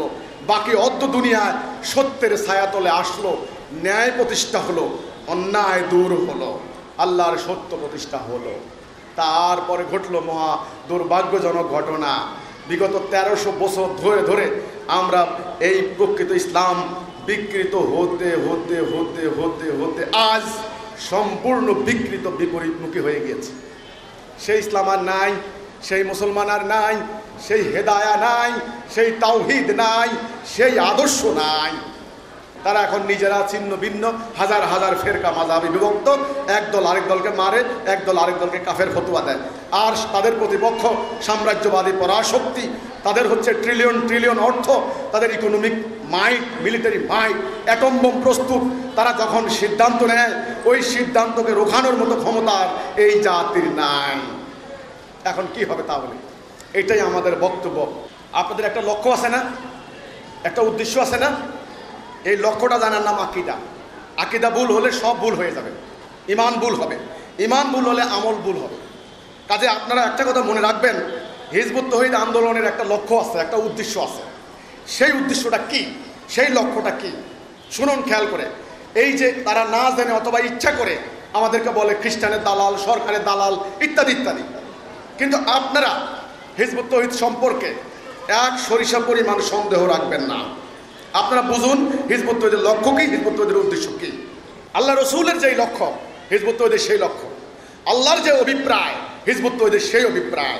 আল্লাহর কিতাব যেই কারণে আল্লাহ নাজেল করলেন, হিজবুত তাওহীদের লক্ষ্য কিন্তু সেটা। সেটা কি? মানবতার কল্যাণ, মানুষের মুক্তি, সাম্য, মানুষের অধিকার যেন ফিরে আসে, নাকি? এটা এখন সেটা কিভাবে হবে? হবে একটা কথার উপরে যদি আমরা মানব জাতিকে ঐক্যবদ্ধ করতে পারি, লা ইলাহা ইল্লাল্লাহ। মানুষকে বলতে হবে, আপনি যেই পোশাক পরেন না কেন, আপনি যেই খানা খান না কেন, আপনি যেই বর্ণের যেই গোত্রের হন না কেন, আপনি সাদা হতে পারেন, কালো হতে পারেন, আপনি মানুষ তো, আপনি আল্লাহর প্রতিনিধি, আপনার ভিতরে আল্লাহর রূহ রয়েছে। আপনি মেতর হতে পারেন, রিক্সাওয়ালা হতে পারেন, আপনি সচিব হতে পারেন, আপনি ডাক্তার, ইঞ্জিনিয়ার, আইনজ্ঞ হতে পারেন, আলেম হতে পারেন, অসুবিধা নাই। আপনি মানুষ, আপনি আমার ভাই। আপনি হিন্দু হন, আপনি খ্রিস্টান হন, আমার কোনো আপত্তি নাই। আপনারা আসুন আগে একটা কথার উপরে আমরা দাঁড়াই, আমরা এক আল্লাহর হুকুম ছাড়া কারো হুকুম মানব না। এই কথায় কারো কোনো বিতর্ক নাই, আছে নাকি? আল্লাহর হুকুমটা কি? আল্লাহ কখনো অন্যায্য অন্যায় হুকুম দেন না। আল্লাহ কখনো ধনী গরিবের ব্যবধান সৃষ্টি হয় এমন হুকুম দেন না। আল্লাহ কখনো সাম্প্রদায়িক দাঙ্গা সৃষ্টি হয় এমন হুকুম দেন না, কারণ সবাই আল্লাহর বান্দা। কাজেই এই কথার মধ্যে আগে মানব জাতিকে ডাকতে হবে। আপনারা বলুন লা ইলাহা ইল্লাল্লাহ, আল্লাহর হুকুম ছাড়া কারো হুকুম মানব না। এই যে একটা কথা, আগে মুসলমান জাতি, অন্য জাতি পরে। আরে ভাই, যেই পার্টি মার খায়, মার খায় না পার্টির দলে কেউ আসে নাকি? যারা গোলাম হয়, গোলামির দলে কেউ আসে নাকি? যাদের মাটি থাকে না, উদ্বাস্তু, উদ্বাস্তুদের দলে কেউ আসে নাকি? অন্য জাতির হিসাব বাদ দেন, আগে নিজের দায়িত্ব নেন, নিজের জাতিকে বলেন, হে মুসলমান, এই ফেরকা, মজহাব, দল, তরিকা, উপদল সৃষ্টি করে তোমরা বিনাশ হয়ে গিয়েছ। একদিন আল্লাহ রসুল মরুভূমির বালুর উপরে একটা সোজা রেখা টানলেন, আশেপাশে কতগুলি রেখা টানলেন, টেনে বললেন, এটা হলো সহজ সরল পথ, সিরাতুল মুস্তাকিম। তোমরা এই পথে থেকো, ওই পথে যেও না, ওগুলি হচ্ছে ভুল পথ, শয়তানের পথ। দেখুন তাহলে পথ কয়টা? আমরা মুসলমানরা সেই মহাসড়ক থেকে গত 1300 বছরে সরে গিয়ে হাজার হাজার গলি পথে ঢুকে পড়েছি। প্রত্যেক গলি পথে অবস্থান করে নিজেরা নিজেদেরকে সহি মনে করছি, অন্য দলকে কাফের বলছি। এখান থেকে বরিশালের রাস্তা সোজা একটা না, রাস্তা ডাইনে বামে কতগুলি রাস্তা আছে না? গাড়ি যদি ওই সমস্ত চিপা গলির ভিতরে ঢুকে যায়, আপনি জীবনে ঢাকা যেতে পারবেন? পারবেন না। আমাদের অবস্থা সেটা হয়েছে। একটা গন্তব্য ছিল জাতির, মানব জাতিকে রক্ষা করাই ছিল মূল উদ্দেশ্য, দিন আগমনের উদ্দেশ্য, নবী রাসূল আগমনের উদ্দেশ্য, এবং পরকালে জান্নাত যাবে সেই রাস্তা ধরে, ওইটা হলো গন্তব্য। কিন্তু আমরা কিছুদিন চলার পর সেই মহাসড়ক থেকে নেমে পড়ে আমরা হাজার হাজার গলি পথে ঢুকে পড়েছি। এখন এই গলিপথ, এই চোরাপথ, এই সমস্ত পথ থেকে কে ডেকে আনবে? কে বলবে ভাই শিয়া তুমি মোমেন হও, শিয়া হয়ে বাঁচতে পারবে না। সুন্নি তুমি মোমেন হও ভাই, সুন্নি হয়ে বাঁচতে পারবে না। হানাফি, আহলে হাদিস, ওহাবি ইত্যাদি ইত্যাদি, এই পীর ওই পীর, এই তরিকা ওই তরিকা, এই দল এই মার্কা, তোমরা আসো এক কথার উপরে হও, লা ইলাহা ইল্লাল্লাহ মুহাম্মাদুর রাসূলুল্লাহ। ইস্পাত কঠিন, ঐক্যবদ্ধ যদি হতে না পারো তোমাদের কোনো দল থাকবে না, কোনো পীরের আস্তানা থাকবে না, কোনো রাষ্ট্রের কোনো রাষ্ট্রপতির গদি থাকবে না, কোনো মাটি থাকবে না, কোনো নারীর ইজ্জত থাকবে না, তোমাদের ধর্ম থাকবে না, তোমরা জাহান্নাম যাবে, দুনিয়া তো তোমরা ধ্বংস হবে। আজ দুনিয়া এক দাজ্জালীয় শক্তির হাতে বন্দী। তাদের কোনো ধর্ম নাই, তারা ইয়াহুদি না, তারা মুসা আলাইহিস সালামের অনুসারী না, তারা কৃষ্ণের অনুসারী না, তারা হিন্দু না, ঈসা আলাইহিস সালামের অনুসারী খ্রিস্টান না, তারা মুহাম্মদ রাসূলুল্লাহর অনুসারী মুসলমান না। দুনিয়াকে আজ কব্জা করে রেখেছে দাজ্জাল, শয়তানি শক্তি। এই দাজ্জালের হাত থেকে দুনিয়াকে যদি রক্ষা করতে না পারো তবে দুনিয়া বিনাশ হয়ে যাবে। আমার এই বক্তব্য শোনার পর বাংলাদেশের একজন বিচারপতি তিনি দাঁড়িয়ে বক্তব্য দিচ্ছেন। তিনি বলেছেন দুনিয়া ধ্বংস হওয়ার জন্য একটা নির্দিষ্ট টাইম আছে, তার আগে ধ্বংস হবে না। ভালো কথা, যে অ্যাটম বোম জমা হয়েছে, আমেরিকা রাশিয়ার বোমা যদি ধ্বংস হয় দুনিয়া শেষ হয়ে যাবে। আমার কথা, এটা বিজ্ঞানীরা বলছেন, আমার কথা না। দুনিয়া 100% শেষ হয়ে যাওয়ার টাইম আছে কিয়ামত, আমি জানি। কিন্তু নূহ আলাইহিস সালামের সময় একবার হয় নাই? আল্লাহ সমস্ত মানব জাতিকে বিনাশ করে দেন নাই? এইবার তো আমার মনে হয় মানুষ মানুষকে বিনাশ করে দেবে। হ্যাঁ, মসজিদ ভর্তি করছি, মন্দির ভর্তি করছি, গির্জায় যাচ্ছি, প্যাগোডায় যাচ্ছি, আর মানবতাকে বিধ্বংস করে দিয়ে আল্লাহ, ভগবান, ঈশ্বর, এলি, গড কাউকে পাবেন না, আমি বলে রাখলাম। এখন মানুষকে বাঁচান, মানবতা রক্ষা করেন, ভবিষ্যৎ রক্ষা করেন। একটা ফল খেতে পারেন না, বিষাক্ত। একটা মাছ খেতে পারেন না, বিষাক্ত। এক গ্লাস পানি খেতে পারেন না, বিষাক্ত। আমাদের ঢাকার রাজধানীর বিজ্ঞানীরা বলেছেন আগামী কয়েক বছর পর ঢাকার রাজধানীর পানি রিসাইকেল করার মতো অবস্থা আর থাকবে না। কাজেই হে মানুষ, তোমাদের বাতাস শেষ, পানি শেষ, মাটি শেষ, মানুষের আত্মা পচে গিয়েছে। না হলে 10 মাসের কন্যা শিশু 80 বছরের বৃদ্ধের হাতে কি করে ধর্ষিত হয়? কি করে পচে গিয়েছে। আর শিক্ষিত লোক, আমি এদেরকে শিক্ষিত বলি না, ওই ব্রিটিশ সাম্রাজ্যবাদীদের রেখে যাওয়া ওই বস্তা পচা শিক্ষা ব্যবস্থা শিখে, না আছে মানবতা, না আছে ধর্ম। 3 কোটি ভারতবাসীকে তারা না খাই মেরেছে সেই ব্রিটিশ সাম্রাজ্যবাদীরা, 3 কোটিকে। সেই শিক্ষা ব্যবস্থা আমাদের, শিক্ষিত হচ্ছে আমরা, বড় বড় শিক্ষিত। 2-4 জন ব্যতিক্রম ভদ্রলোক আছেন, বংশের কারণে, কোনো মহামানবের শিক্ষার কারণে। এক্সেপশন ইজ অলওয়েজ এক্সেপশন, আমি সেদিকে যাচ্ছি না। ওভারঅল ফলাফল কি? আমার দেশের বুখা নাঙ্গা কৃষক শ্রমিক জনতার রক্ত শোষণ করে নিয়ে হাজার হাজার কোটি টাকা বিদেশে পাচার করে শিক্ষিত লোক নাকি কৃষক শ্রমিক? শিক্ষিত লোক। ঔষধে ভেজাল দেয় এই শিক্ষিত লোক। শিক্ষা ব্যবস্থা পৌঁছে গিয়েছে, ধর্মের মধ্যে অধর্ম চালু হয়ে গিয়েছে। বাতাস দূষিত, মন দূষিত, সব দূষিত। এখন কি করবেন? আমি আপনাদেরকে একটা কথাই বলবো, আসুন একটা কথার উপরে এখন পুরো জাতিকে ঐক্যবদ্ধ করি, যাবতীয় অন্যায়ের বিরুদ্ধে। যেটা সুস্পষ্ট অন্যায়, আমরা সবাই এই অন্যায়ের বিরুদ্ধে। সেই অন্যায় যেই করুক, যারাই করুক, আমি সরকার বুঝি না, বিরোধী দল বুঝি না, আলেম ওলামা বুঝি না, সাধারণ মানুষ বুঝি না, হিন্দু বৌদ্ধ খ্রিস্টান বুঝি না, মুসলমান বুঝি না, নামাজি বেনামাজি বুঝি না। যিনি অন্যায় করবেন আমরা সবাই তার বিরুদ্ধে থাকি। এটার নামই হচ্ছে লা ইলাহা ইল্লাল্লাহ। আল্লাহর হুকুম ছাড়া কারো হুকুম, আল্লাহর হুকুম মানে ন্যায়, যাবতীয় ন্যায়, সত্য। যিনি সত্য বলবেন তাকে প্রণাম করি। যিনি মিথ্যাবাদী, তুমি যত বড় প্রভাবশালী হও না কেন, তোমাকে ঘৃণা করি। সত্যের পূজা করেন, এখন অর্থের পূজা, ক্ষমতার পূজা চলছে, আজকে মাইটের পূজা চলছে, এটার নাম জাহিলিয়াত। মানুষ যখন অন্যায়ের কাছে সারেন্ডার করে, এটার নাম কি? আজকে সমগ্র মানব জাতি অন্যায়ের কাছে সারেন্ডার করেছে।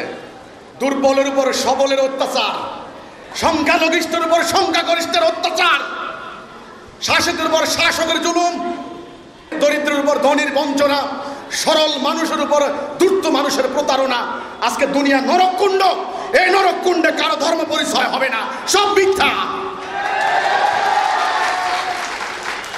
হে মানুষ, তোমরা জেনে রাখো, আমি বাংলার মাটিতে দাঁড়িয়ে ঘোষণা করছি, তোমরা ধর্মকে একটা উপাসনালয়ের মধ্যে বন্দী করেছ। এই ধর্ম মানুষের অর্থনৈতিক মুক্তির ভূমিকা রাখছে না, রাজনৈতিক সংকট সমাধান করে না, মহাযুদ্ধ রক্তপাত বন্ধে কোনো ভূমিকা নাই। তোমরা এটাকে এখন ব্যবসায়ের হাতিয়ার হিসেবে ব্যবহার করছো। ধর্ম এই জন্য আসে নাই, ইসলাম এই জন্য আসে নাই। কাজেই মুসলমানদের এখন এই জিনিসটাই বুঝতে হবে, পুরো জাতি এখন এই কথার মধ্যে ইস্পাত করে ঐক্যবদ্ধ হতে হবে। আপনারা এই কাজটা করবেন, অত্যন্ত কঠিন কাজ, কঠিন দায়িত্ব। যে দায়িত্ব আপনারা কাঁধে তুলে নিয়েছেন সাধারণ কোনো কাজ নয়, নবী রাসূলের কাজ। কিন্তু নবী তো আর আসবেন না, রাসূল তো আর আসবেন না, তাহলে কি হবে মানব জাতির? কিতাব তো আর আসবে না। উম্মতে মুহাম্মদীর হিসাবে আমাদের উপর দায়িত্ব পড়েছে, যেই মহাসত্য আল্লাহ আমাদেরকে দিয়েছেন সেই সত্য এখন মানব জাতির সামনে তুলে ধরা। কাজেই এই পথ পিচ্ছিল পথ, এই পথ কণ্টকাকীর্ণ, এই পথ ফুল বিছানো পথ নয়।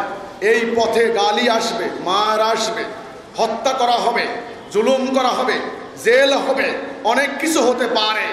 এই সমস্ত কিছু মেনে নিয়ে, সমস্ত কিছুকে হাসি মুখে বরণ করে নিয়ে সামনে অগ্রসর হওয়ার নামই হচ্ছে সাবের। শুনুন আল্লাহ কি বলছেন কোরআনে, ইয়া আইয়ুহাল্লাযীনা আমানুস্তাঈনু বিস-সাবরি ওয়াস-সালাহ ইন্নাল্লাহা মা'আস-সাবিরিন, ইন্নাল্লাহা মা'আস-সাবিরিন। এই যে সাবের, আল্লাহ কার সাথে আছেন? সাবের। এই সাবের, সাবের মানে কি? সংসপ্তক, অটল, অনড়, নড়ব না, সারেন্ডার করব না, অনমনীয় মনোভাব, মাথা উঁচু করে, বুক টান টান করে, হিম্মত নিয়ে পাহাড়ের মতো দাঁড়াতে হবে, বলতে হবে আমরা মুমিন, আমরা অন্যায় করি না, মানবতার মুক্তির জন্য আমরা এসেছি। এটার নাম সাবের। কাজেই যাদের সত্য আলিঙ্গন করার হিম্মত রয়েছে আপনারা আসুন আমাদের সাথে। আমাদেরকে পোলাও কোরমা দেওয়া হয় না, শুধু গালি দেওয়া হয়। প্রথম যখন রাসূল বললেন ইয়া আইয়ুহান নাস কুল লা ইলাহা ইল্লাল্লাহ তুফলিহুন, রাসূলকে ফুলের তোড়া দেওয়া হয়েছিল? মুরগির রান নো, হাতে পাথর। আবু লাহাব বলল তাব্বা লাকা ইয়া মুহাম্মদ, হে মুহাম্মদ তুমি ধ্বংস হও, মারলো একটা পাথর। মুখে গালি, হাতে পাথর। এই হলো সত্য প্রকাশের প্রতিক্রিয়া।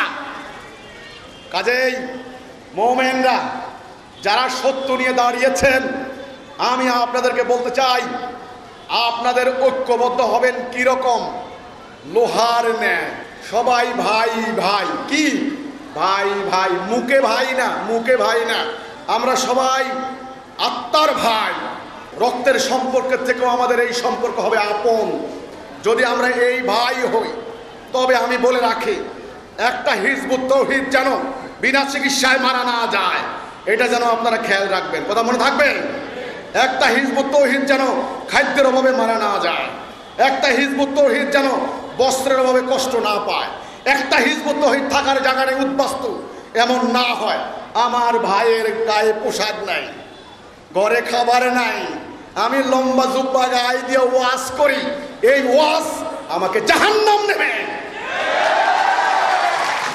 কাজেই এই ভ্রাতৃত্বের বন্ধন সুদৃঢ় করতে হবে।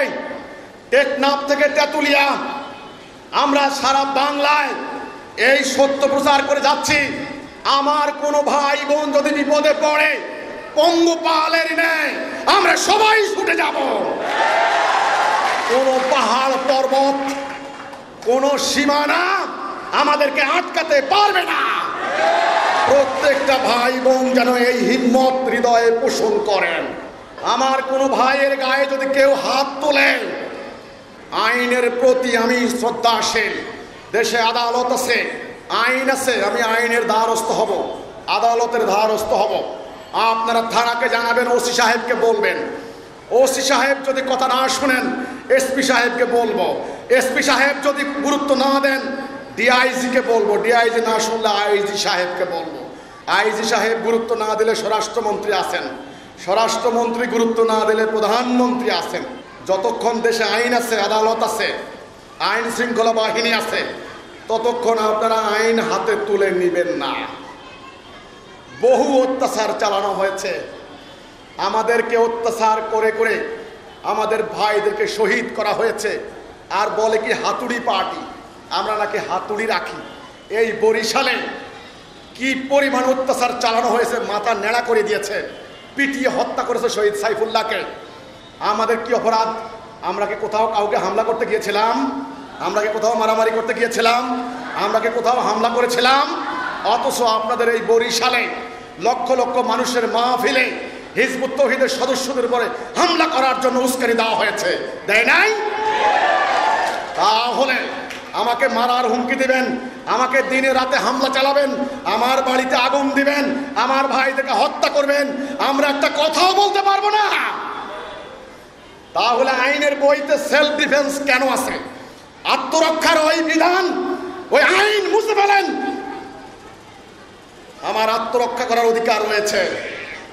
2000 সালের কথা, আমাদের কিছু ভাই গভীর রাত্রে যাচ্ছিলেন, ধর্ম ব্যবসায়ী একদল লোক তাকে হামলা করেছেন। তারা পেশায় কাঠ মিস্ত্রি।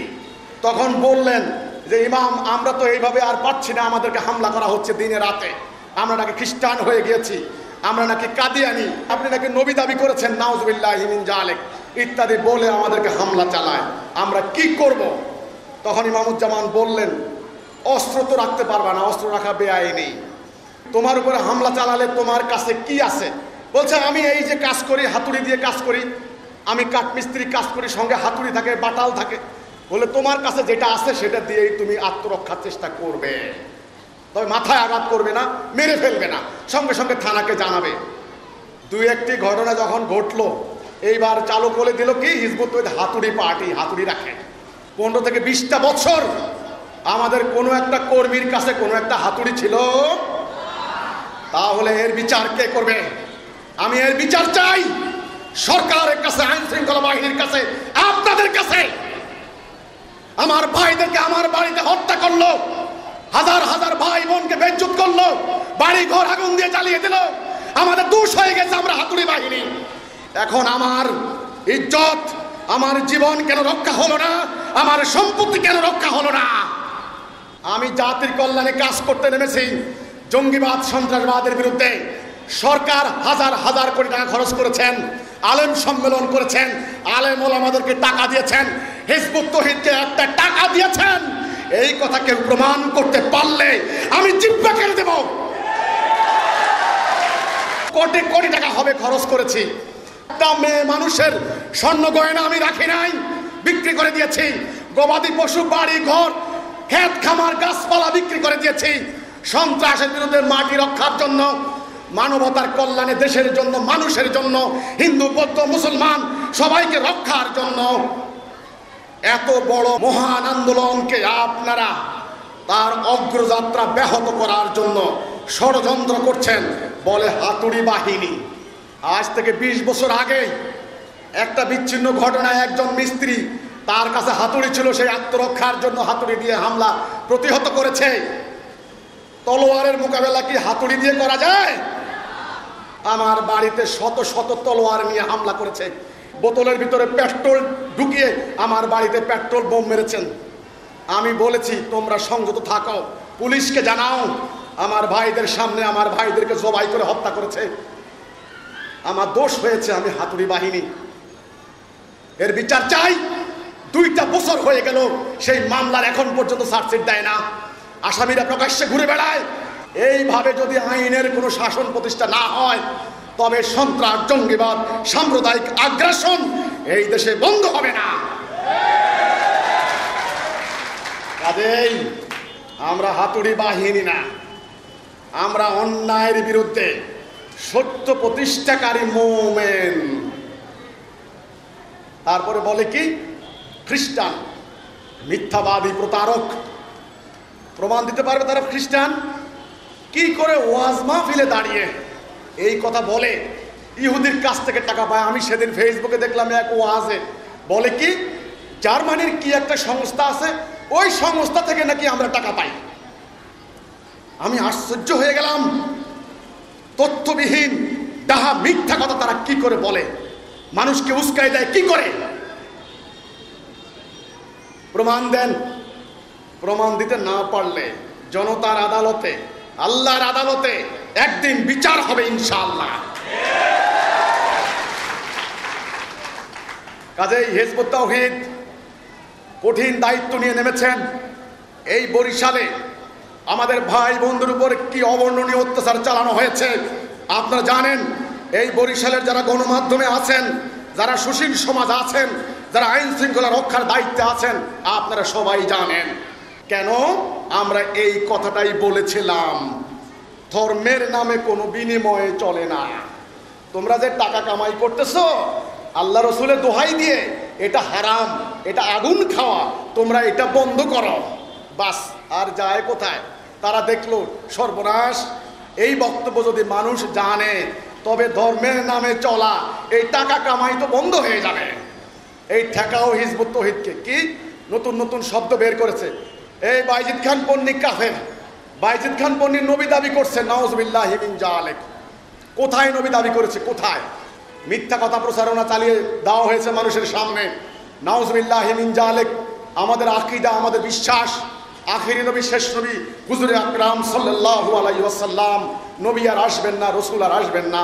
আমরা আখিরি নবীর উম্মত হিসেবে আমরা এই সংগ্রাম করতে নেমেছি। কাজে নবী দাবি করার প্রশ্নই আসে না। ইমামুজ্জামান বলতেন, আমি পীর ফকির না, আমি একজন সাধারণ উম্মত, গুনাহগার উম্মত। আপনারা মানুষদেরকে প্রচার করে দিলেন কি পন্নী সাহেব নবী দাবি করেছে, নাউজুবিল্লাহি মিন জালিক। তারপরে বললেন কি আমরা নাকি কালো কাপড় দিয়ে মাটি দেই। একটা জায়গায় দেখাতে পারবেন একটা কালো কাপড় দিয়ে মাটি দিছি? কেন আমাদের কি সাদা কাপড়ের অভাব পড়ছে নাকি? আমরা নাকি বসাইয়া কবর দেই। তাহা মিথ্যাবাদী প্রতারক। বসাইয়া কবর দেয় নাকি কেউ কাউকে? আমাদের হাজার হাজার ভাই বোন ইন্তেকাল করেছেন, কবর এখন যায় খোঁড়েন, বসাইয়া কবর দিছে নাকি শোয়া কবর দিছে? এক জায়গায় বলে নামাজ পড়ে না, এক জায়গায় বলে 2 ওয়াক্ত নামাজ পড়ে। এখানে আমাদের বক্তব্যটা আপনাদেরকে বুঝতে হবে। এই যে আজকে আসরের নামাজ, আপনাদের মনের ভিতরেও প্রশ্ন আসতে পারে, আপনারা তো আসরের নামাজ পড়েন নাই। সরকারের কাছ থেকে যখন আমরা অনুমোদন নিই, অনুমোদন নেওয়ার প্রক্রিয়া কি ভয়ঙ্কর, জুতার সুক্তলি ক্ষয় হয়ে যায়। সোজা কথা, তদন্তের পর তদন্ত, DGFI, NSI, SB, CID, police, ডিপার্টমেন্টের পর ডিপার্টমেন্ট, তারপরে স্থানীয় সমস্ত প্রতিনিধির রিপোর্ট হওয়ার পর হাজারবার চিন্তা করেন অনুমোদন দিবেন কি দিবেন না। তারপর আল্লাহর ইচ্ছা যখন অনুমোদন পাই দুটা কথা বলার, তখন বিধিনিষেধ 18 থেকে 20টা নিয়ম দেওয়া হয়। এই টাইম পর্যন্ত এই টাইমে শেষ করে দিবেন। সময় পাই 1.5 ঘন্টা থেকে 2 ঘন্টা। তখন বললাম এই আজান নামাজের বিরতি দিতে দিতে আমি সময় পাই না, কেমনে কথা বলবো? আল্লাহ রাব্বুল আলামিন আমাকে রাস্তা বের করে দিয়েছেন। বুখারীতে একটা হাদিস পেয়েছি আমি, আল্লাহ রসুল মানে জরুরতের কারণে জোহর, আসর, মাগরিব আর এশা একসঙ্গে কায়েম করেছেন। তাহলে সুযোগ পেলাম, আল্লাহ রসুলের জীবনীতে আছে, তো তোমরা জোহর আসর একসঙ্গে করে আসবা, আর মাগরিব এশার সঙ্গে মাগরিব করে নেবা। জোহর, আসর, মাগরিব, এশা আল্লাহ রসুল করেন নাই, আমরা করতে পারি না। বুখারীতে স্পষ্ট হাদিস। কাজে আমরা সেই নীতি মোতাবেক আমরা টানা মিটিং করে যাই। মাগরিবের আগে সরকারের বেঁধে দেওয়া নিয়ম মোতাবেক, নীতি মোতাবেক আমরা অনুষ্ঠান শেষ করি। আমাদের ব্যাপারে কোনো ব্যাপারে আপনারা সন্দিহান থাকবেন না। আমি আপনাদেরকে এই অনুরোধটা করব, বরিশালের যারা ভাই বোনরা আছেন, আপনারা শুধু একটা কথা মনে রাখবেন, সত্য এসে গেছে।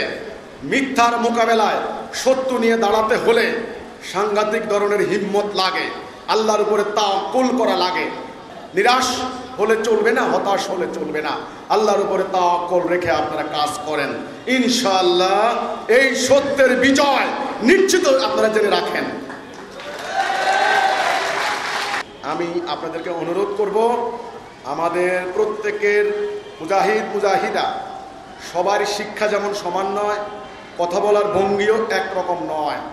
কারো উপস্থাপনায় ভুল ভ্রান্তি হতে পারে, কারো যদি কথায় ভুল হয় আপনারা ক্ষমা করে দেবেন।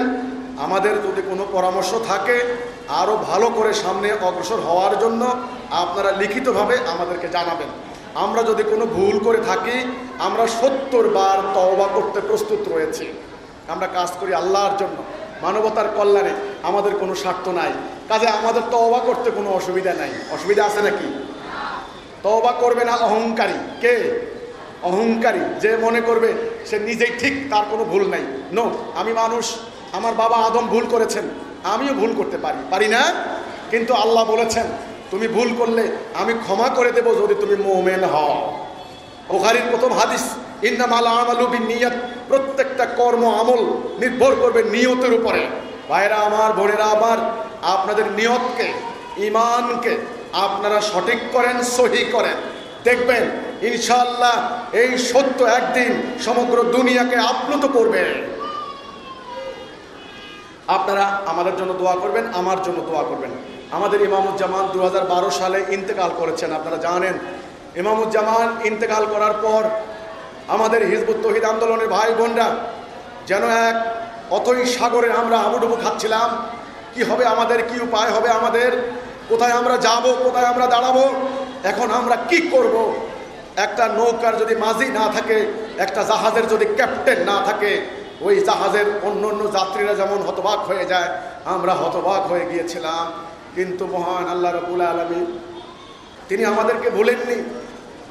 তিনি বলেছেন আমি মুমিনের সাথে আছি, আমি সামিউম বাসীর, আমি আদি, আমি অন্ত, আমি চিরঞ্জীব, আমি তোমার সর্ব অবস্থায় তোমার সঙ্গে আছি। তোমরা হতাশ হইও না, নিরাশ হইও না। একটা মানুষ চিরদিন থাকবে না দুনিয়ার বুকে। আপনারা জানেন আমাদের ইমামুজ্জামান কেমন মানুষ ছিলেন। সেই সুলতানি আমলে রাজ পরিবারের সন্তান, সুলতান দাউদ খান কররানী, সুলাইমান খান কররানী, সুলতান তাজ খান কররানী, সেই সুলতানি আমলে সুলতানি পরিবার। তারপরে জমিদারি আমলে জমিদারি পরিবার। আপনারা জানেন ইমামুজ্জামানের দাদা যান আপনাদের এই বরিশালে, ওনার দাদির বাড়ি বরিশাল। এই বরিশালের জমিদার বাড়িতে ইমামুজ্জামানের আত্মীয়তার সম্পর্ক রয়েছে। এই বরিশালের সঙ্গে ইমামুজ্জামানের পারিবারিক সম্পর্ক রয়েছে। এই বরিশালের ভাই বোনদের সঙ্গে ইমামুজ্জামানের আত্মার টান রয়েছে। আমরা 2007 সালে একবার জাহাজে করে এই বরিশাল এলাকায় আমরা একটা সফর দিয়ে গিয়েছিলাম। কাজেই এই বরিশালের ভাই সাইফুল্লাহ, আমার প্রিয় ভাই, আমার বন্ধু সাইফুল্লাহ, এই সাইফুল্লাহর চেহারা মুবারক এখনো আমার সামনে ভাসে। বুরঘাটার সেই ময়দানে সাইফুল্লাহকে শহীদ করা হয়েছে। ভাই সাইফুল্লাহ, তোমার রক্ত বৃথা যায় নাই, তোমার রক্তের বিনিময়ে তাওহীদের পতাকা আজ বরিশালের প্রতিটা আনাচে কানাচে চলে গিয়েছে। ভাই সাইফুল্লাহ, তুমি আজ দেখতে পাচ্ছ। কাজেই সম্মানিত ভাইরা বোনেরা, আমার বাড়িতে যেমন দুটি ভাই শহীদ হয়েছেন, এই বরিশালের সাইফুল্লাহ ভাই শহীদ হয়েছেন। সাইফুল্লাহ আমার বন্ধু ছিলেন, আমার সাথী ছিলেন, আমার অত্যন্ত প্রিয় আস্থাভাজন বন্ধু ছিলেন। আল্লাহ নিজে হিজবুত তৌহিদকে এই পর্যন্ত নিয়ে এসেছেন। এত প্রতিবন্ধকতার মধ্য দিয়ে আমরা পারতাম না। আমি সাধারণ মানুষ, আমি গুনাহগার, আপনাদের আত্মার ভাই হতে চাই। আমার আপন রক্তের ভাইয়ের থেকেও আপনারা আমাদের কাছে আপন, আমার কাছে আপন। আজকে এই কথা জেনে রাখবেন। আমি শুধু এইটুকু বলবো, 2012 সালে যখন আমার উপর দায়িত্ব আসলো, কারণ একজনকে না একজনকে দায়িত্ব নিতে হয়। আমি যখন দায়িত্ব পেলাম, আমিও তখন দিশেহারা, আমি কি করব। শুধু আল্লাহর উপর ভরসা রেখে সামনে অগ্রসর হলাম। আজ আলহামদুলিল্লাহ আপনাদের দোয়ার বরকতে আমি যখন উত্তরবঙ্গের সফরে গেলাম, জয়পুর হাটের সেই পাঁচবিবিতে, যেখানে আমি জীবনে যাই নাই, আমার কথা শোনার জন্য হাজার হাজার মানুষ ছুটে এসেছেন প্রখর রোদের মধ্য দিয়ে।